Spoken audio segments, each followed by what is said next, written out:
students. Today we are going to discuss a refraction through a convex lens. Already we have discussed some basic factors which you must know. Already I told you center of curvature, radius of curvature, optic center, capital F for focus point and small letter f for focal length, radius of curvature. These are the factors already we have discussed. You have to know. Today, refraction through a convex lens we are going to discuss.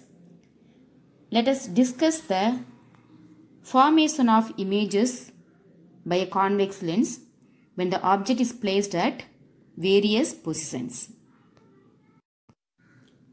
When the object is placed at infinity, infinity is nothing but the object is placed at very long distance. Actually, it depends upon the position of the object. The formation of image will be differ. It will not be same. So that we are going to discuss. Depends upon the object, what are the images, what are the size of the images going to form. So first one is object at infinity. So when an object is placed at infinity, a real image is formed at the principal focus. Look at the diagram clear, students. Some rays is coming from long distances, which is some of the rays. Actually, we are focusing the distance object here. That object will be focused at focus point. So the images will be formed here at f2. The size of the image is too small. That is point size, much smaller. Point size of the image will be formed there. So we cannot see clearly. Here we are going to discuss about a real image and virtual image. Actually, real image is what is it? Real image can be captured on the screen. But virtual image we cannot capture on the screen.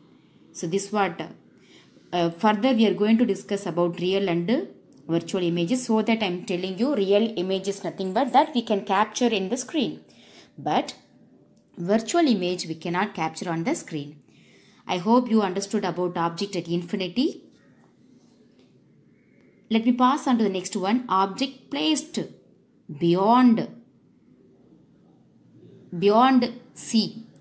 Before the 2F. 2F here which is C. C is nothing but center of curvature. 2F or C, both are same.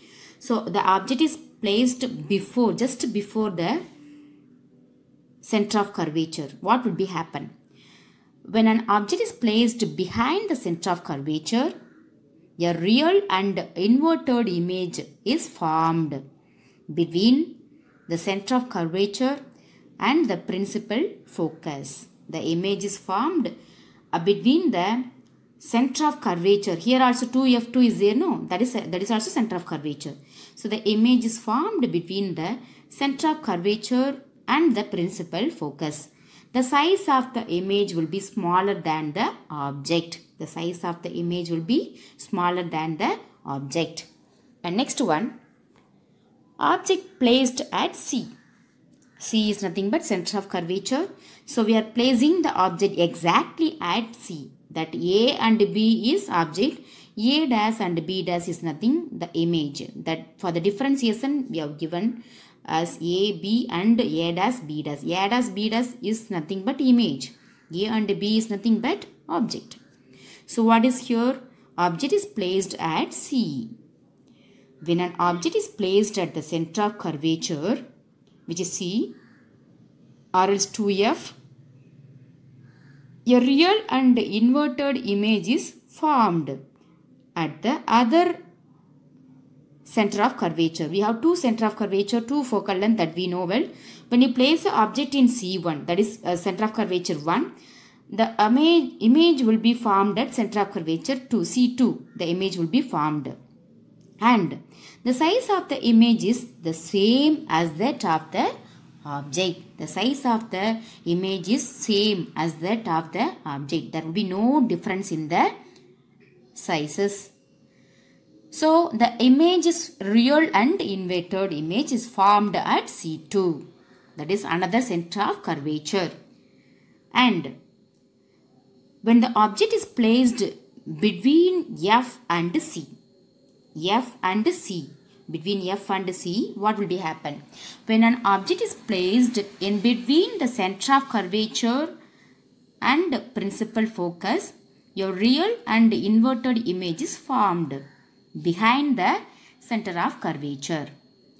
The size of the image is bigger than that of the object. When compared to the object, the size of the image is bigger, somewhat is bigger. Have you understood, students? So where we are placing the object? We are placing the object between the focus point to the center of curvature. So where we are getting the image? Behind the center of curvature, but the size of the image is bigger than the object. And next one is object placed at the principal focus. Exactly, we are placing at the principal focus. When an object is placed at the focus point or its principal focus, a real image is formed at infinity. A real image is formed at infinity. The size of the image is much larger than that of the object. Have you understood, students? In this picture, where we are placing the object? We are placing the object exactly at F, that is focus point or its principal focus. So, the image is formed at infinity distance and the size of the image is comparatively high than the object. The size of the image is much larger than that of the object. And let me pass on to the next one.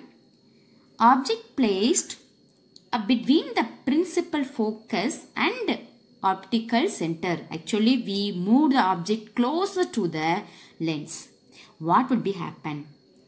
When an object is placed in between principal focus and optical center. You know what is the principal focus and optical center? A virtual image is formed. In this case, a virtual image is formed. The size of the image is larger than that of the object. The size of the image is larger than that of the object. Students, we can understand this by seeing this video. Listen me, depends upon the position of the object, where the image is formed, how the image is there. We can easily understand by this. I hope you all understood. Listen me once again, before placing, before center of curvature, where the image is formed, at F, at 2F, where the image is formed, at F, where the image is formed. When you adjust the position of the object, the size of the image and the place of the image will be differ. I hope you all understood, students. And what are the applications of convex lenses we have? Convex lenses are used in the camera. Camera we are using convex lenses. Convex lenses are used as camera lenses. Convex lenses are used in the microscope. They are used in making microscope, telescope and slide projectors. Convex lenses are used in the magnifying glasses also. Magnifying lenses. Thank you, students. I hope you all understood.